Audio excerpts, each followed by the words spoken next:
Morning.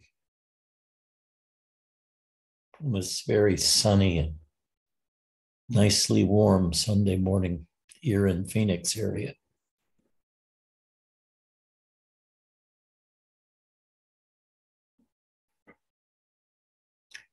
I'd be outside like Enrique, except all the sightseeing we have around here are houses, no countryside. How are you all? How's Eric this morning? You don't have to answer. Just say, wave. How's VJ?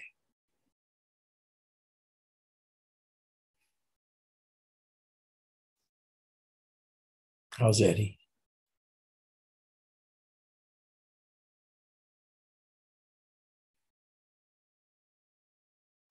I feel exceptionally good this morning,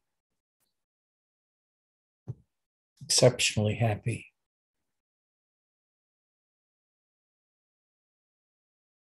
And for the last 6 months, there's been a bit of a change in me.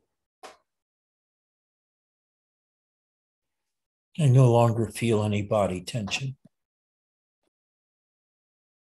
None. For most of my life, at least from the time I started my spiritual journey earnestly, I've always practiced just feeling my body and feeling areas of tension or tightness or muscle pain within the dis-ease parts.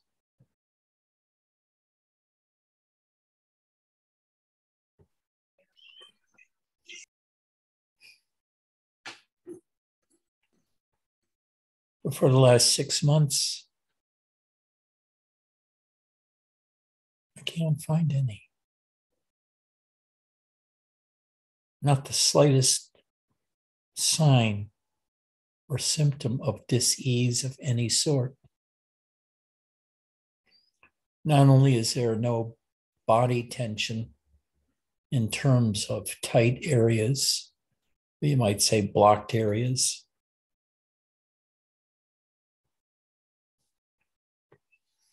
you might say I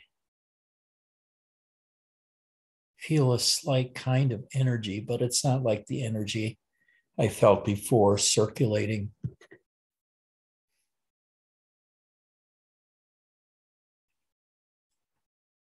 But it's a tiny, tiny, low-level trembling, which I identify with beingness itself, feeling my aliveness of just being alive. I guess that could be called beingness.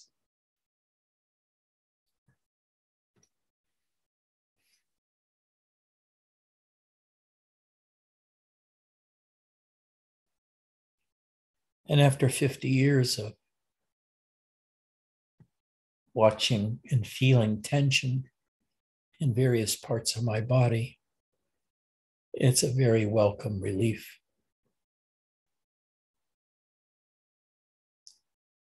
But there are other things going on simultaneously.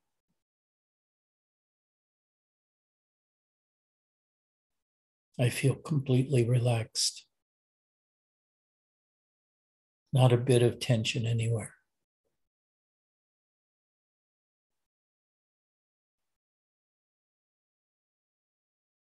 I don't feel any goals anymore.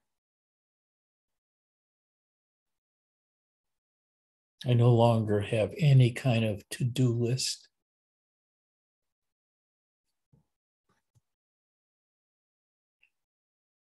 And that all I can say is that I feel happy, but with the kind of without the kind of loudness that people always say it when they're really happy. They gush. I'm not gushing. It's a kind of low key, resting happiness, like the kind you often feel in the morning when you wake up on a day where you're not supposed to go to work and you feel, oh my goodness, it's nice to not have to work today, to not have to listen for the alarm to go off, to start you on your daily routine that takes you to your office or wherever you work. Or you have to put up with people and concentrate on the job. It's like when you wake up in the morning and it's Saturday or Sunday and there's nothing to do. You're going to take a rest day. And that feels like delightful freedom from the usual day.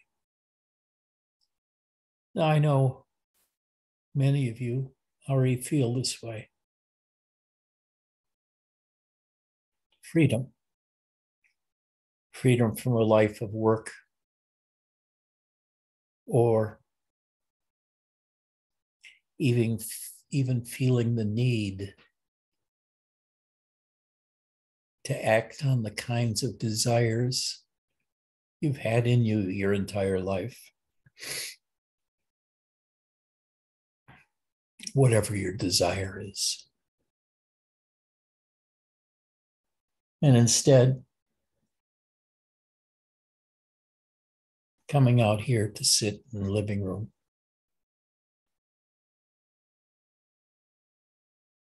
and have one of my cats, Eddie,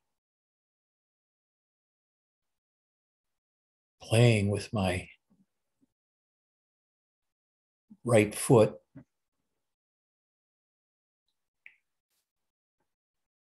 in a very soft and gentle way.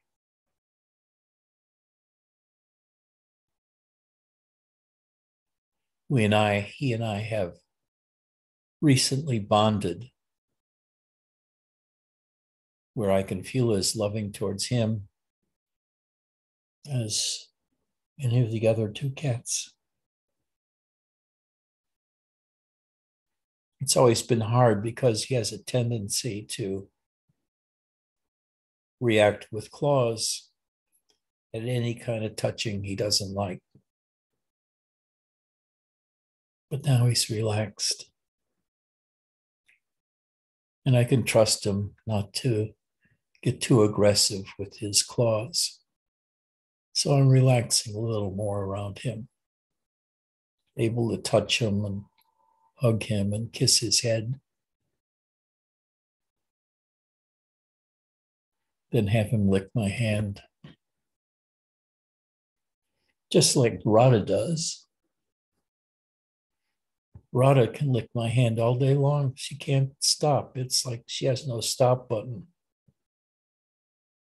So with Radha, I have to put my hand under her mouth, around her neck, so she can't reach it with her tongue.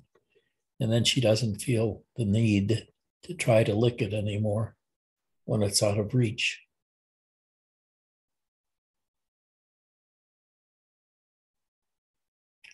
And I just feel joy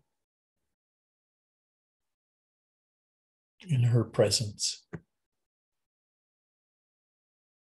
When I bend over and kiss her too on the head next to me.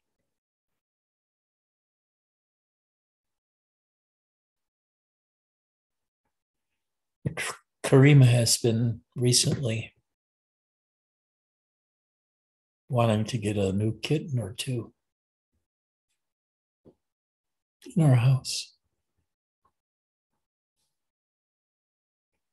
because she's afraid of what life will be like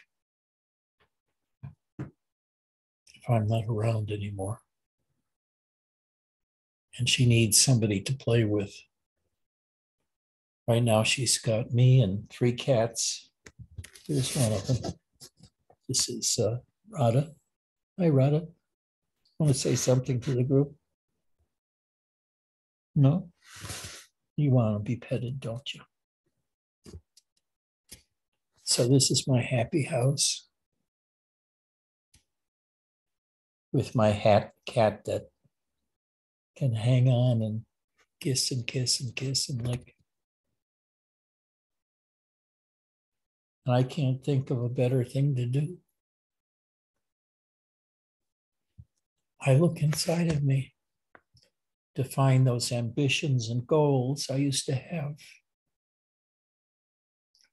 for enlightenment or finding spiritual teachers or to feel devotion to some person, guru, woman, man. And instead find that same kind of devotion to my little kitties. And it's satisfying. Karima feels the same way. It's good to have somebody around you that you love and that you're emotionally close to. A little over a year ago,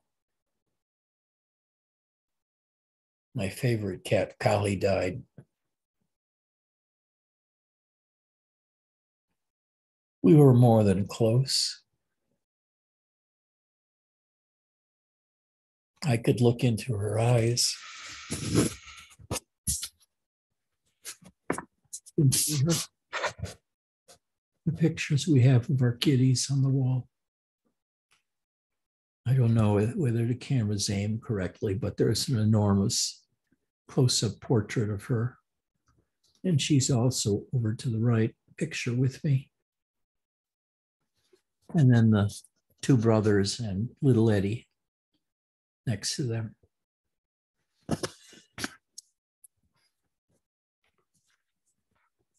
All that I can tell you is I'm happy. I don't want to do anything. I don't want to write a book.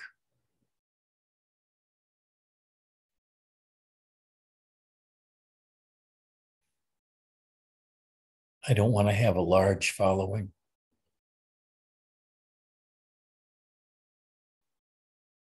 I certainly don't want to exercise. Although I'm thinking now that COVID is decreasing, I'll go back to the gym and do some little exercises. But I feel no inner drive to exercise to keep up this body. I'm 80 years old now. I don't have to do shit. It's fun being free from doing everyday shit. If I want, I can sit in front of this television, whether it's on or off, all day long. And to my left, I see out the window. I see the blue sky. I see the house across the street that I own.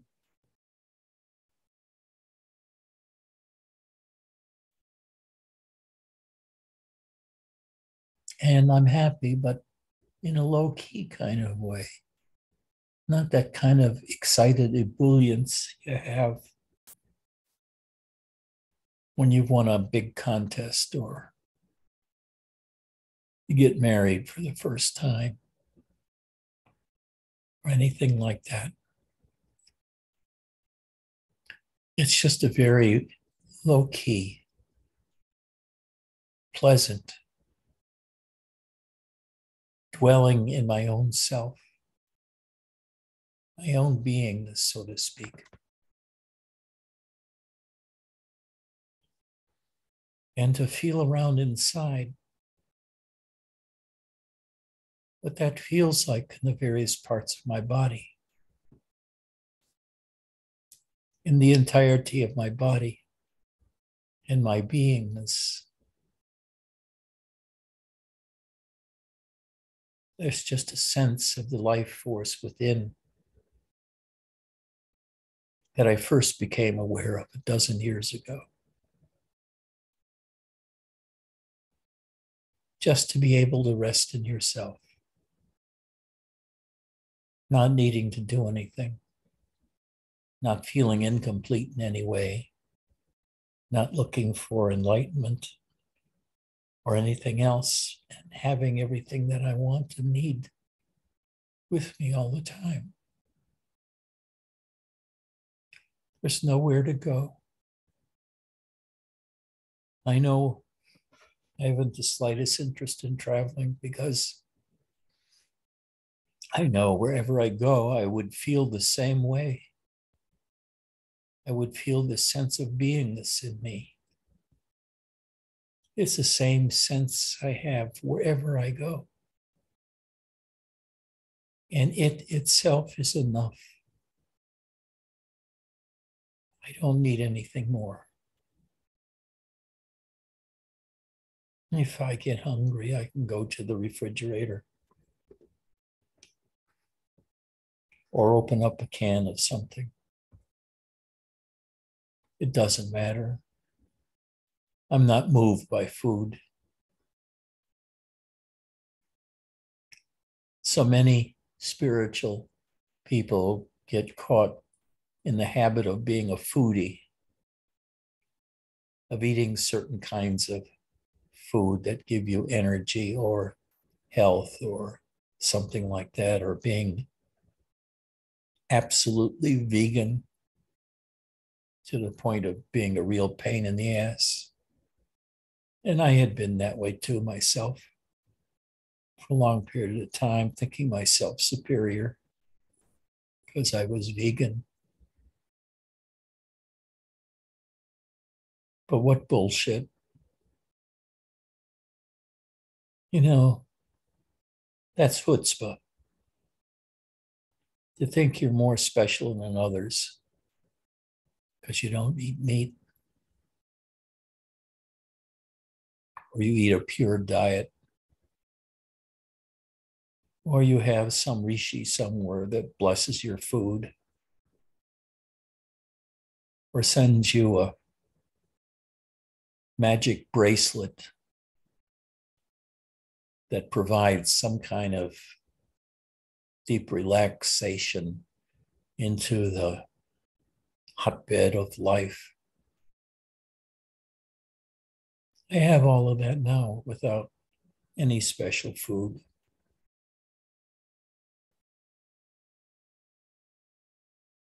I really don't care that much about food anymore.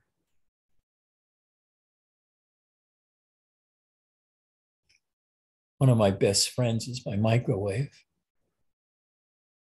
that can cook almost anything in a very short period of time. And I don't have to worry because I'm indifferent to food. I know every now and then I get something that's absolutely delicious. And I say, wow, what I've been missing out on. But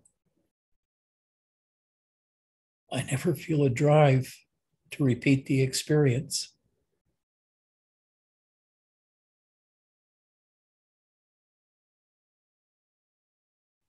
I'm happy. And I really have nothing, no objects, no people, no nothing that makes me happy. I'm happy just resting in my own beingness, my sense of aliveness, which I can best perhaps experience when I close my eyes and sit back in a chair or lie down. And it's like inside my body. There's always a shimming energy in every part of it. Even in my lungs,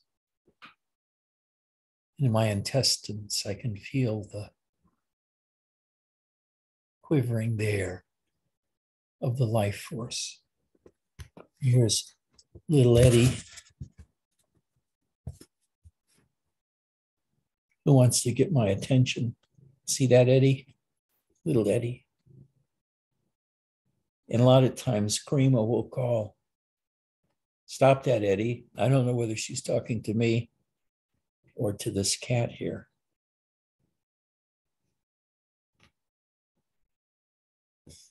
Now, those of you with cats or dogs know exactly what I'm talking about. They can get so intrusive if you ignore them. There we go. Anything else, Eddie? Just passing through. Okay.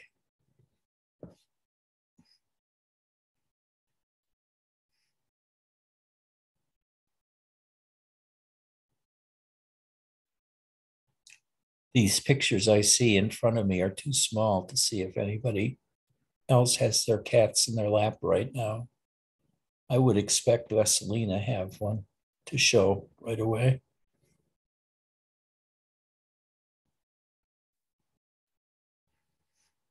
Or Jay.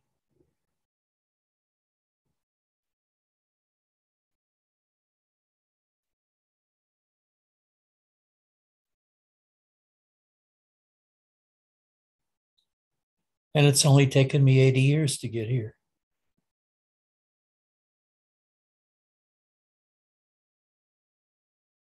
And the idea is, after formal practice ends, which means sitting meditation,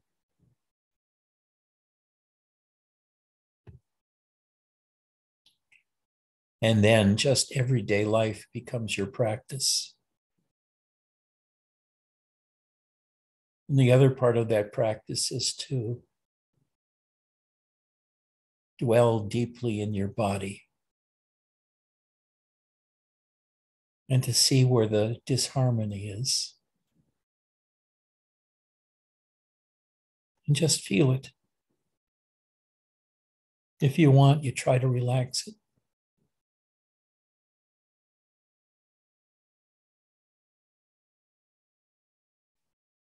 Now, I have a condition that's sort of like fibromyalgia. When I was young, in my high school days and early 20s, I was a weightlifter. I used to love lifting weights. But one of the side effects of being a weightlifter is your muscles become hard. The tension becomes permanent in them. And if you feel inside of yourself with that tension kind of blocks you from feeling anything else but the tension. It's too strong, so it's hard to feel anything soft in terms of emotions or love because the muscle tension gets in the way. I used to pride myself in the ability to do bench presses. Bench pressing 400 pounds or over 400 pounds for one rep. In a gym I had in my attic.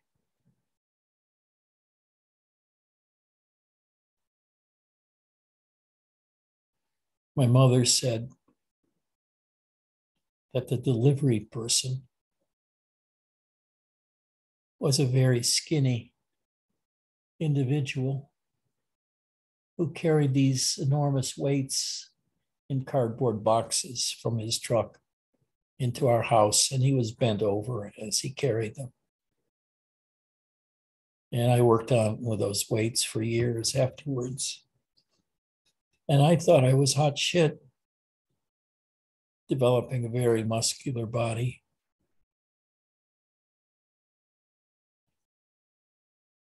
At the same time, I had lost something. I had lost the ability to be soft, gentle, and open, and got really deep into being macho.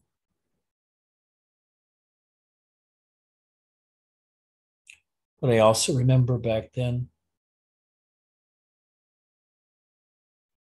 that we used to let our cats go outside,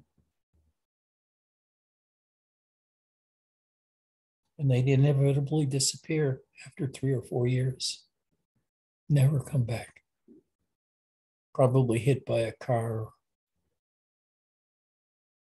killed in a dog attack.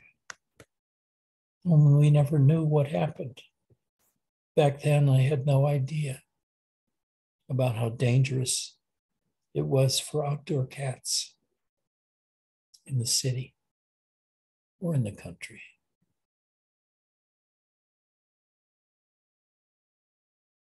But now I do, and our cats never leave the house.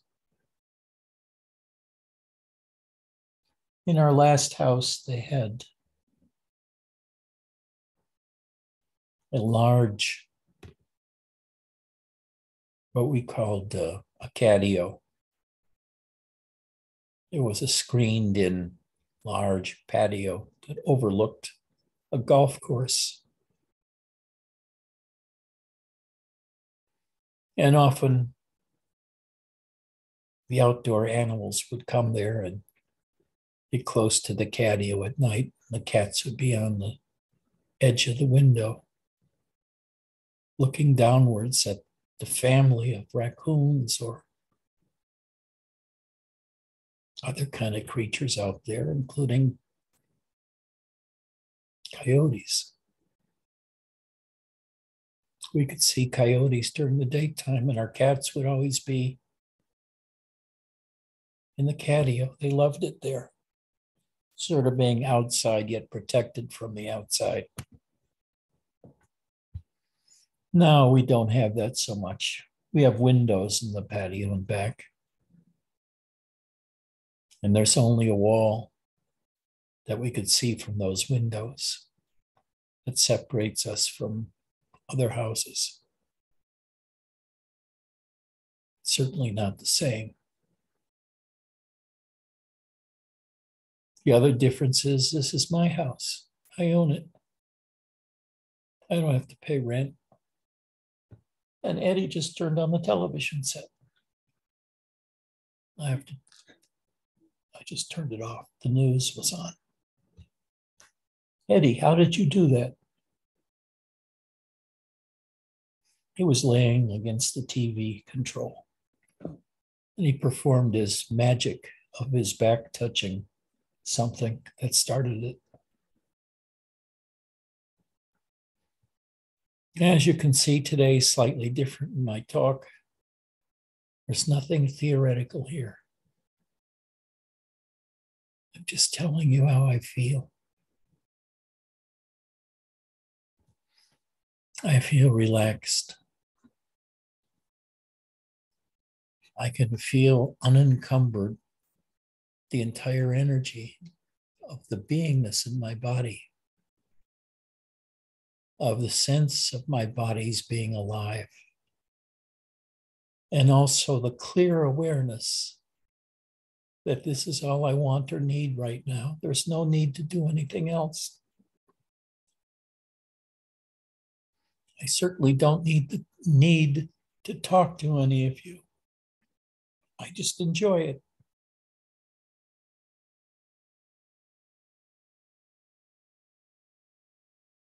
We all felt this around Robert. He was always telling stories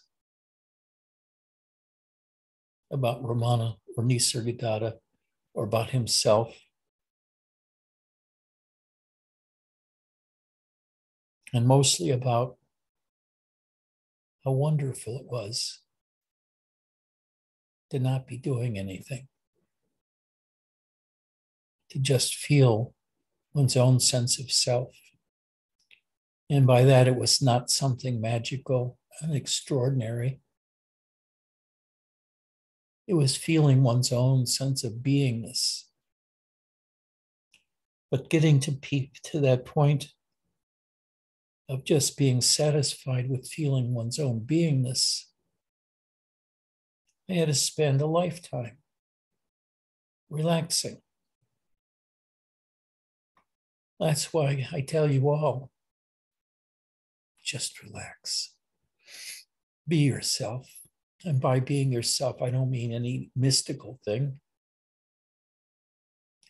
I mean your experience of yourself prior to being anything or doing anything. When you're just sitting in your chair, delightfully feeling yourself without having any care in the world or schedule to do something next. And in this state, you're free. Reiki, you're free. Spencer, you're free. Cassie, you're free. Free from doing anything. You're released from any should or ought or need to do anything. Because the things that need to be done, you'll do automatically. And it won't seem like a constraint. You'll feed your cats and pet them because you want to. You feel joy in feeling their presence. The same with your partner, if you have one. You just enjoy being around him or her. And neither of you feel the need to jump in the car and go to Sedona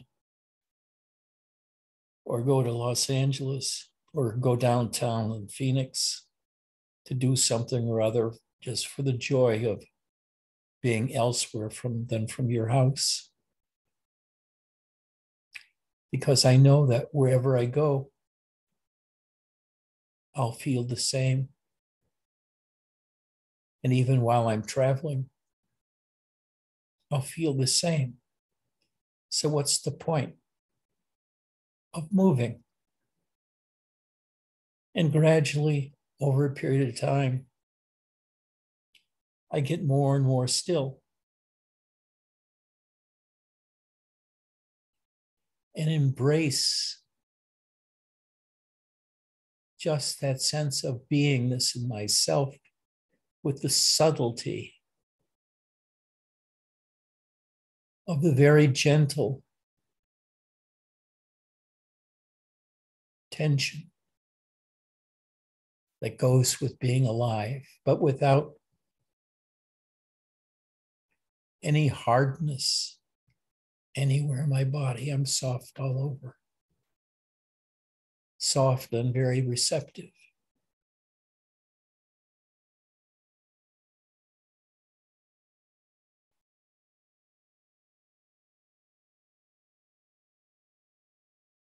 So the only practice I do still is just to experience myself, to feel my own beingness, or what I call the zero state, which is to have nothing added on. No oughts, no shoulds, no needs.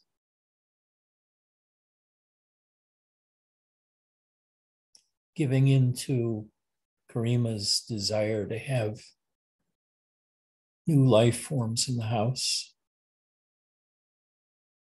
so that if and when I go, she'll have beings that she can hug and speak to and love that'll keep her company. Just like I have you as company.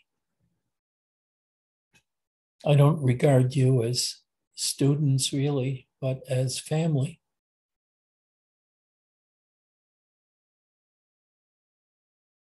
I just enjoy being with you.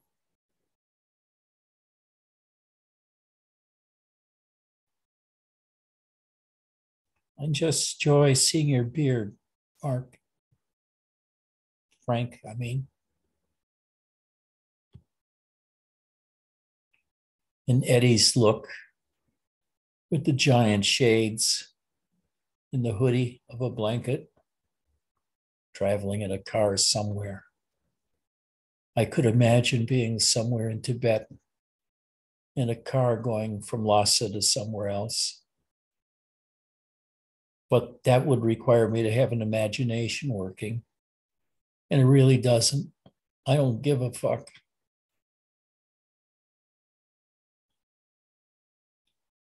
Today, I'm just talking to you what it's like to be me. Robert would always give you stories about becoming quiet, becoming empty. And a lot of people think that he was talking about emptiness. And he was, he'd often use the term. He even used the term void once in a while, which was my favorite because I had studied Buddhism way many years before I ran into Robert, and I knew what the sense of void was, of the sense of emptiness, especially in meditation, where the mind quiets down, the body quiets down, and you feel the immensity of the universe around you. It's almost like being outside, like Enrique is, seeing and feeling the open environment around him. That's as large as the universe. And feeling your own beingness stretching to the edge of that infinite extension of space. But that's not all there is to emptiness. Emptiness is an attribute you feel when you've reached a certain stage in meditative development, when you're used to becoming absolutely still and the mind drops from your brain into your body. And when that happens instantaneously,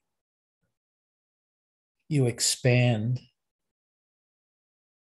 to include all the external sensations that come into you of the world around you. The sound of the refrigerator in the background.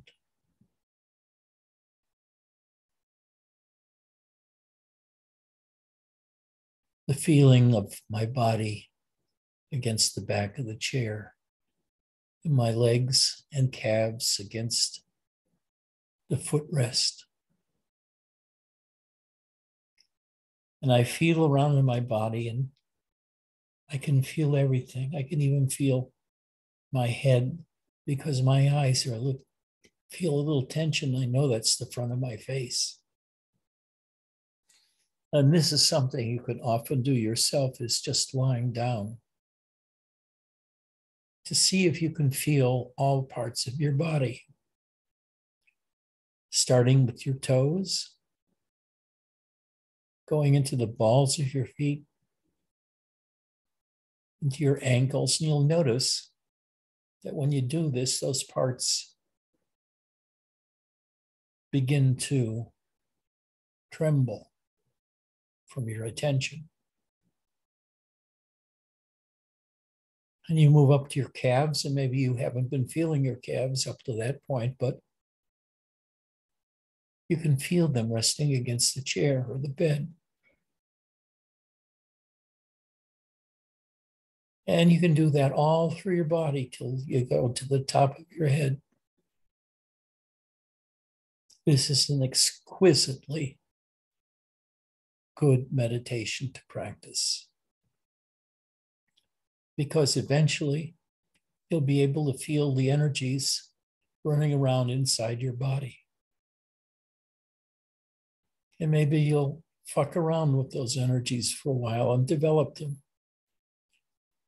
You become an energy healer and shoot out energy from your hands and heal somebody. And sometimes it may actually work, and you decide you're going to become a healer. And those people that know how to mobilize the energy have a very powerful charisma. It's because they feel the inner power, even if it doesn't feel like anything like a strong electric current. It's very subtle. But you can feel the explosiveness of the life force within you too, even though it's just gently trembling. You can recognize the power there, just as I did a dozen years ago, when I felt the power rise in me and I recognized it as God, as it roared through me, through my chest, my neck, my head, and into the space around me, and merged with the universe. Just like Robert's awakening experience when he was 14 in the schoolroom. But he went further than that. He went unconscious. I don't know what he did there. He never talked about that. As a matter of fact, Robert hardly ever talked about his inner states, except to me. When we go to lunch together, he could get more down to earth. Sometimes he'd come to satsang.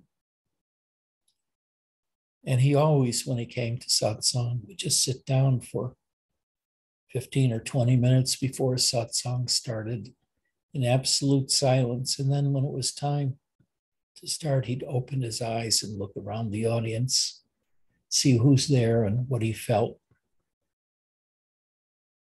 When he got mail, I'd go with him to the post office, his post office box, and pick up the mail.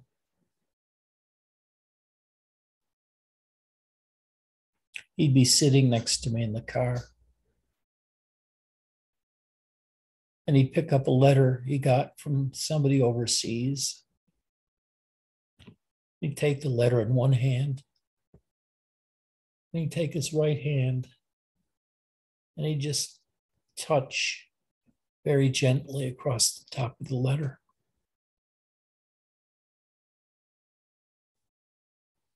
Lift the letter to his nose and smell what it's like. So he was feeling the person, the essence of the person who sent him the letter before he opened and read anything in the letter. He went by feeling and smell. I don't know whether he ever ate the letters just to see what they tasted like. But then he'd open up, not with me, but later, and read it and then respond. I don't know how he'd respond. Maybe he had Nicole dictate the letter because he couldn't write anymore. His fingers wouldn't work well enough to handle a pen. And apparently she had to help him bathe and dress him because he lost his dexterity. And I noticed after I drove him home after satsang, and after we had walked in the park, sat in the grass, or sat at a table underneath the tall trees, which over the years grew up, and you could feel the wind and hear the wind going through the trees when we went in the park and watch the leaves fall off and fall down. It's Warner Park, just a block from his house.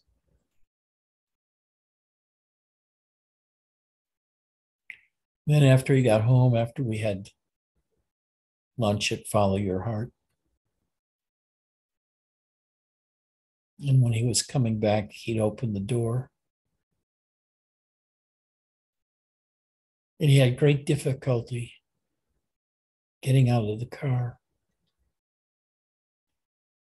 And often it felt like he almost fell out of the car. And that awkwardness increased over the years that I was with him.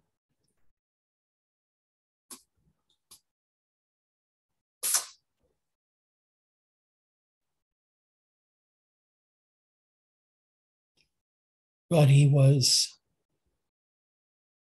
always very down to earth.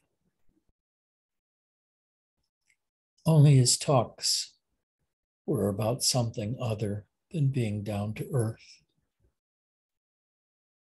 where he talked about silence or quietness. Never talked about energies. Never.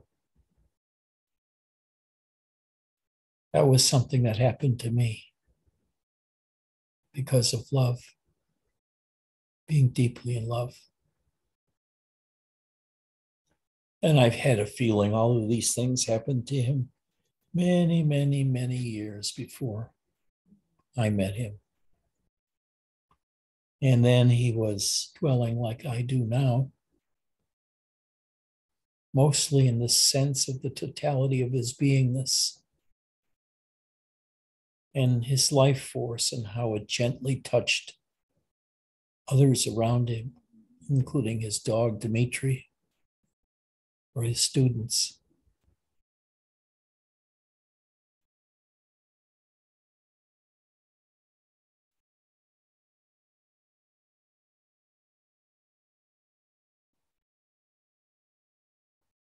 He seemed like a very, very ordinary, low-key man, but so low-key that in itself was extraordinary. He told me one time when I went to pick him up, he met me at the door and he was smiling. And when we were out in the car, he told me what had happened. The radiator or some pipe in the house had burst and soaked the rugs and caused a minor catastrophe of having a flooded broken pipe in the house. And the repairmen were there siphoning up the water, trying to dry out the rug. And Nicole was hysterical about something or other. And that got Dimitri to do barking. And other people were in the house trying to cope with the fact that there had been a broken pipe and water was all over. And I guess they had the plumber there fixing the pipe. So he said it was like a circus. And he said everybody was running around like a chicken with their head cut off.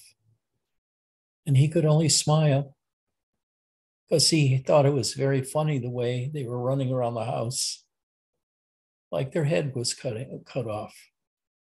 And he probably felt like that at satsang too, seeing us all sort of running around in our minds, thinking about what to do next or whatever. And thinking of just saying to us, shut the fuck up. Just relax.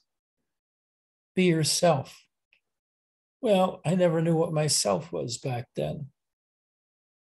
And now I understand, and it may be not the way anybody else says or suggests, but to me, it's feeling that slight electricity, that slight tension of life force, or what I call the life force, throughout my body and even extending about my body. And it's through which I experience the world. I, whoever I am, whatever I am, inside this body is alive. And terms like the absolute have absolutely no meaning for me. Although the words emptiness do, because I had discovered emptiness in meditation many years before. Because every time you sit in real meditation, you feel the emptiness and the depth of emptiness embracing you and surrounding you and going through you. And by feeling that emptiness within, you feel enough quietness in to feel the life force touching you in various parts of your body, animating you. Now, when you practice meditation, you'll notice that there's somebody in control. That's the person that sat down for meditation and started practicing. But you also notice your mind as something separate from you that has all of these pictures and scenes and ideas going through it. And at first, they'll distract you so much, you'll say, I can't meditate because my mind is too busy. Well, after practicing enough meditation, you won't have a mind anymore. It won't be you. It'll be something that you experience as separate from you. Your mind will become kind of a noisy companion that isn't really a person. It's just a noise machine that can be used to make plans on how to build a house or how to plan a dinner or an event. But it's not really you. And what freedom that is to get away from your mind as being you. It's not you. But what you are, you can never find, even that sense of subtle energy within, which I call the life force, is not you. When I had my God realization experience a dozen years ago, I experienced that life force as being separate from me, but like a me that's 1,000 times greater. And I was like the little brother. That life force was not really mine, but I was an instantiation of it in the real world. And as such, identification with that tremulousness within me was an identification with that other, that invisible, ecstatic other who was God and was inhabiting and working through this body. But me, as the observer, was separate even from God and from my body and from the energies.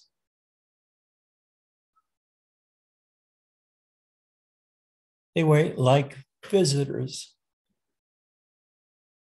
at my hotel. occupying various rooms in my own inner splendor.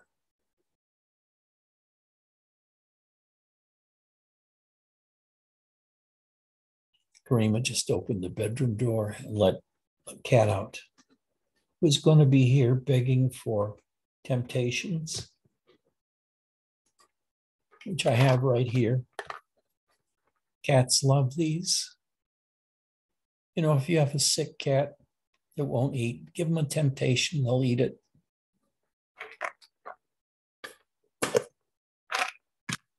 Come here. Sita. Come on. Come on, Sita. Oh. Here, come on.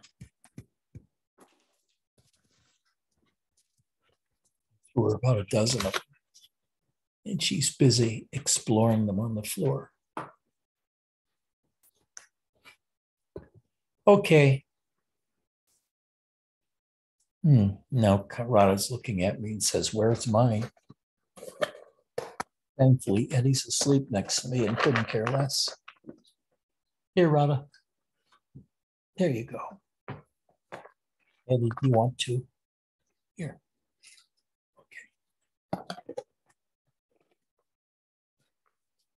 Okay.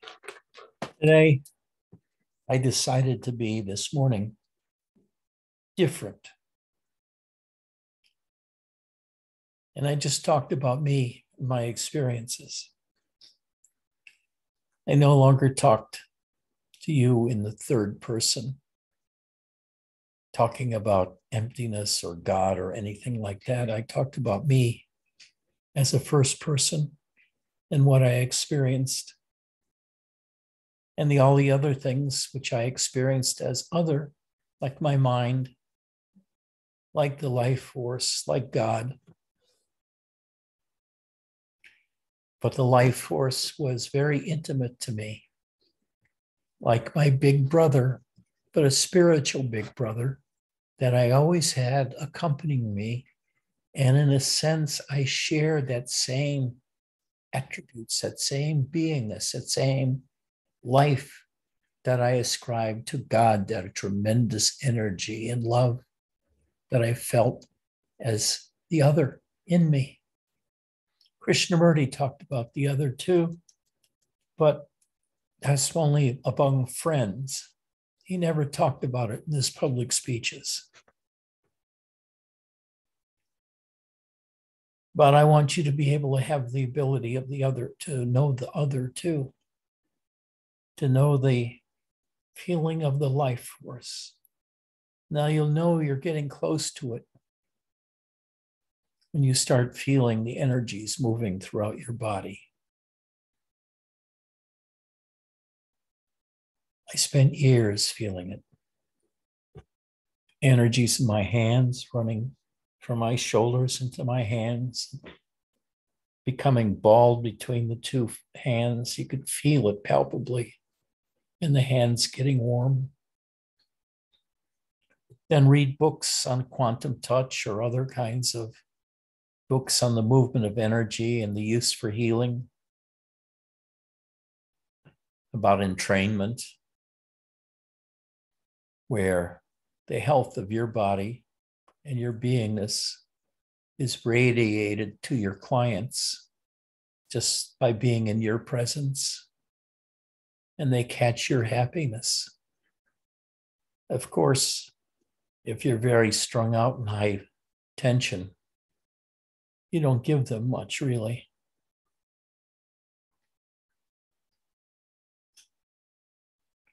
Sometimes I think about Rasputin, who was at the center of the Russian Revolution on the side of the emperor,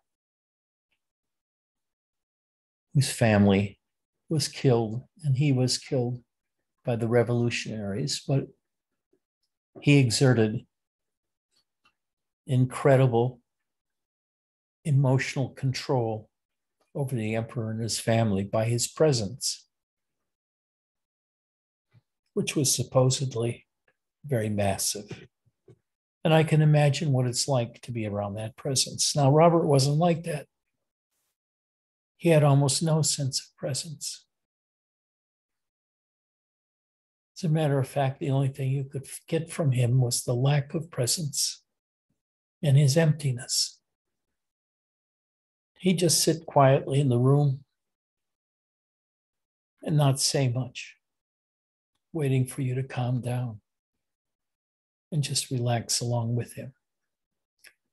That's why I say the greatest teaching is just fucking relax. I mean, deliberate relax. Feel your body and where your tension spots are. Are they in your shoulders, in your upper back, your lower back? Are they in your knees or your thighs? Are they in your fingers and forearms? Or do you have tension throughout your body? Like I did when I was a weightlifter, but I had so much tension, I could only feel the tension. I couldn't feel anything else. But now that I don't move much because I really enjoy not moving. Chaitananda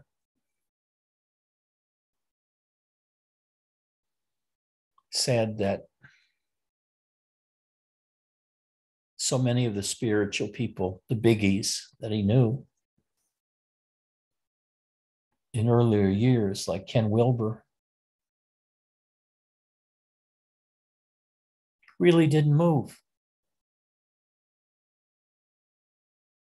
They just spend their day on the couch. And gradually their body would atrophy. So he became determined himself not to be like that. So he spent years exercising. And when I saw him, he talked about wearing a bodysuit that weighed 20 some pounds. That was exercising, or barbell. And he hugged me really hard to show me how strong he was. And I hugged him back too, really hard, because at that time, 10 years ago, I still had an enormous strength from a lifetime of weightlifting.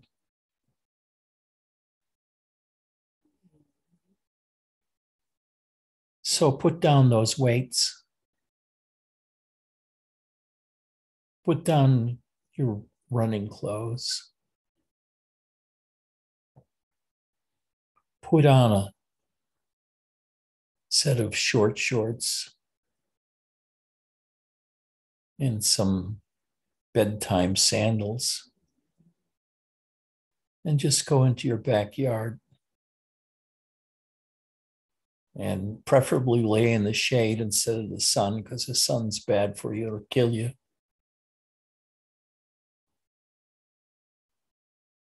And relax.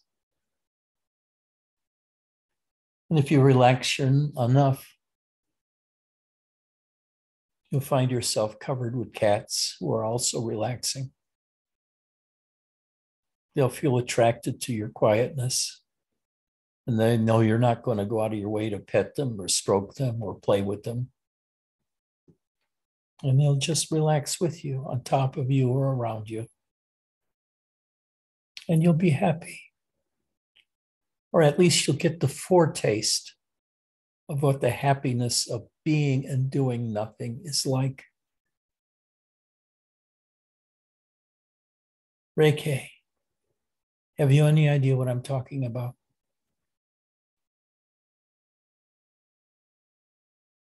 Okay. Eric, what about you? Do you know what I'm talking about? You're sort of undecided. You go like this, but you're also going like this. Angel, do you know what I'm talking about?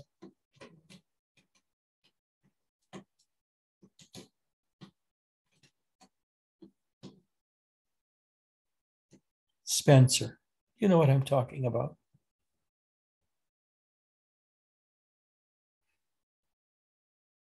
Jay, what about you?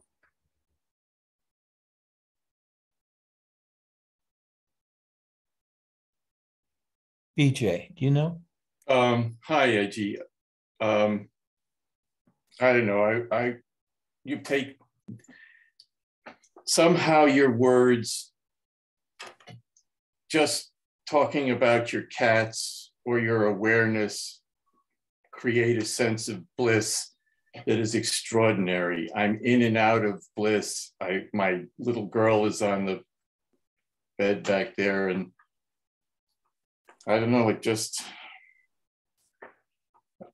I'm trying to go deeper with meditation, but my walking meditation and my sitting meditation and all of these things are available because of the satsangs, and it's so gentle. Happy Easter. Same to you.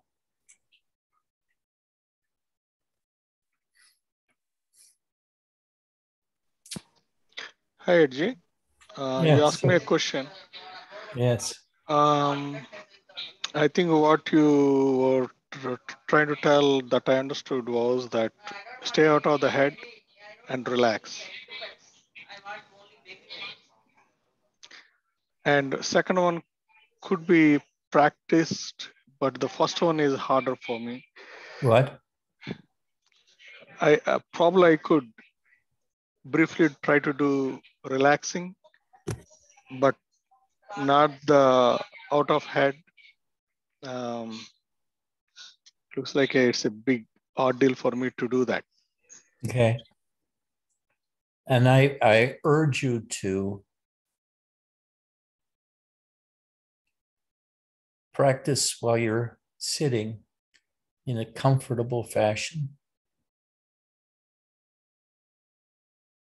Deliberately trying to drop your attention to your lungs. And you can do that by focusing on your breathing, the movement of your diaphragm, and the movement of your chest and back muscles on expanding the chest on the in-breath. And maybe you can drop your attention into your body that way. Now, again, I urge you, every one of you, to find a Zen center where the major practice is strong sitting in silence. Because that's when it first happened to me. When I experienced my presence, the locus, the center of my attention or my beingness to drop out of my brain like a very heavy weight suddenly falling into my body and the weight falling away. When my attention dropped from my thinking, my brain, into my body, I became emptiness. Because when it was in my head, it was full of thoughts. And the thoughts were the center of my attention. When my attention, the center of my attention, my locus of being dropped into my chest and my stomach, I expanded 100-fold. And I experienced this every time I sat in meditation. And usually that was at least 2 periods a day of 3 sitting sessions of 25 minutes each. The rest of the time we did everything, eating and going to bed and all that by the clacking of wooden clackers or the sounding of a bell. And it's also strange because before we saw Roshi, we had to sit in a waiting room, not part of the zendo, that was underneath the Roshi's house, not like a cellar, but in a lower house on a hill. And when the previous person left Roshi's house, the next person rang a bell 3 times. with a little hammer, and the bell was in front of him. And the strange thing was, the deeper you got into these meditative states where you're dropping inside of yourself, the difference in the sound you'd make when ringing the bell. How very different it was to hear the bell ringing of a deep meditator. The hits were very crisp, and the sound evenly moving apart, and the part of the bell that was hit produced the best tone. And you could tell by the tone and the speed with which the bell was rung how deep the meditation was. And it was a sign to Roshi too of the mental and being state of his next person to come into his cabin. It's an extraordinary experience. Of course, at that time, we were all living together in 3 or 4 different cabins, in bunk beds, and so forth. And we'd have 15 minutes of heat in the morning, 15 minutes of heat before going to bed, and the rest of the day was cold, but we weren't in the cabins that much. We'd be outside doing chores. We're going to chanting. We had chanting practice in the morning. We're going to the Zendo to sit in meditation. So our days were crowded with activities, but without speaking. We were just concentrating on our own self and the situation around. That's when I began noticing that by the time of the 4th or 5th day of Sesshin, the retreat periods of a week or so,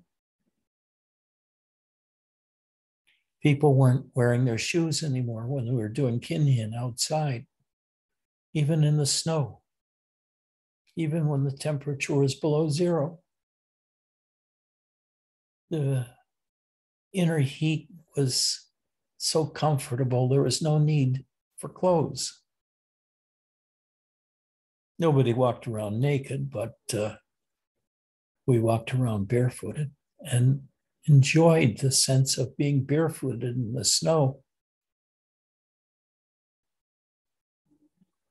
Of course, when I was there, Ram Dass and Leonard Cohen were there too, and they were the celebrities. And I used to watch Ram Dass because he never went to kinhin.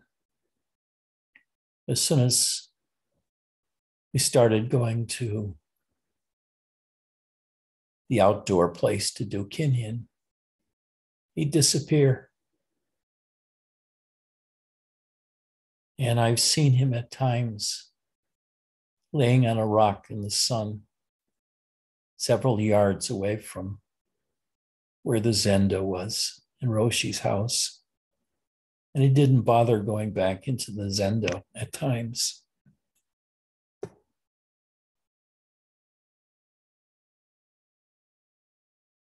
But I wanted to, because I enjoyed the depth of meditation I'd go to and feeling my center of gravity dropping out of my brain into my body. And that only happens when I sat in a Zendo, very still and very powerfully balanced. And it took 3 days in a row of practicing hours each day, sitting before I got that balance and that my mind started dropping out of my head. Before that, I was in a lot of pain because sitting in that position is not easy to learn, to balance.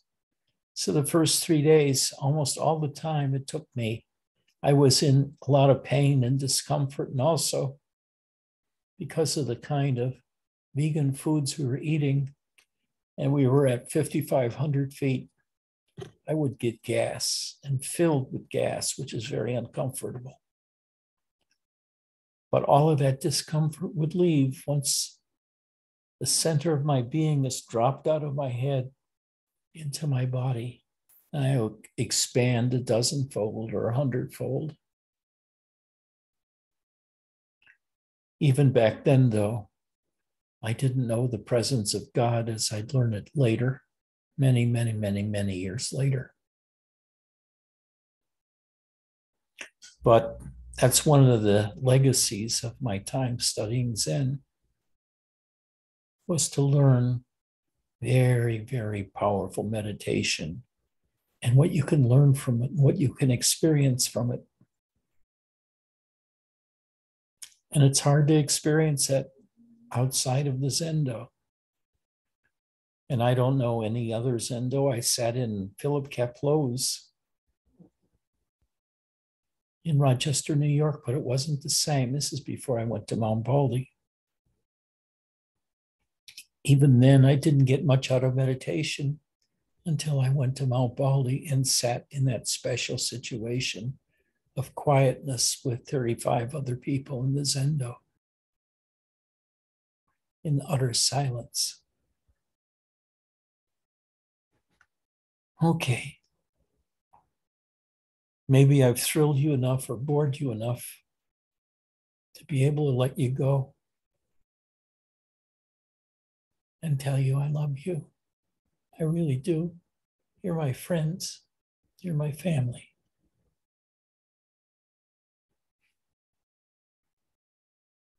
I wish we all lived together and we could do meditation together. And you can go out at work 5 days a week and support the Zendo. Well, I didn't do anything, which is exactly what Roshi ever did, was nothing except be there greeting people as they gave their answers to koans. He used to say, people come in and they give me answers they learned from books. And it took me a long time to figure that out. But if this continues, I'm going to change the answers of all the koans I give people. I wondered, how could he change the answers? What kind of mischief is that? How would koans have any meaning if he can change the answers instead of some immortal, eternal answer that was always right for that particular koan? Instead, he's going to change the answer. What impudence. Who the hell does he think he is to change everything? He was only one master among 100 generations of Zen masters. How can he do that? Such impudence. But he was bigger than life, even though he was only 5 foot tall. Amazing stories. You got to go and find somebody that's an actual Roshi to sit in Zen meditation with. For no other tradition does the kind of meditation that they do. And the chanting is something else too. When I chanted, and everybody was chanting in Japanese, it was like there was harmonics there, and it was like kind of the voice of an angel singing 3 octaves higher than the group as a whole. And it happened every time we were chanting. I would feel this presence of this angel voice in the background from the harmonization of our voices, but also the mind states we were in. It's an amazing experience.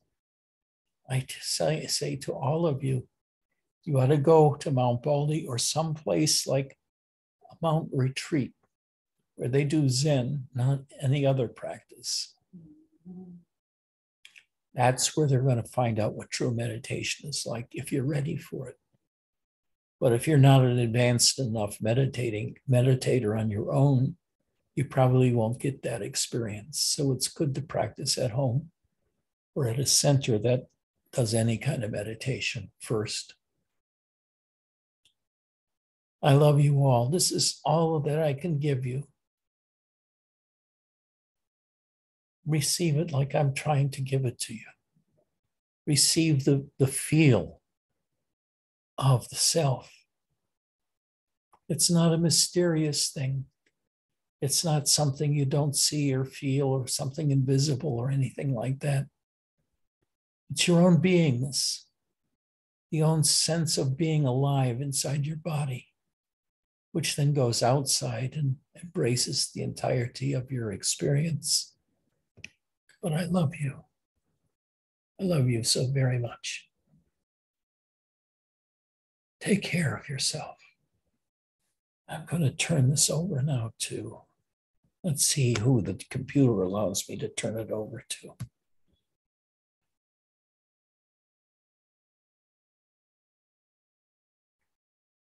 Enrique, do you feel capable of doing it? Okay, I'm going to turn it over to Enrique. Take care, and we'll listen to the voice from the wilderness with the blue sky overhead and the clouds.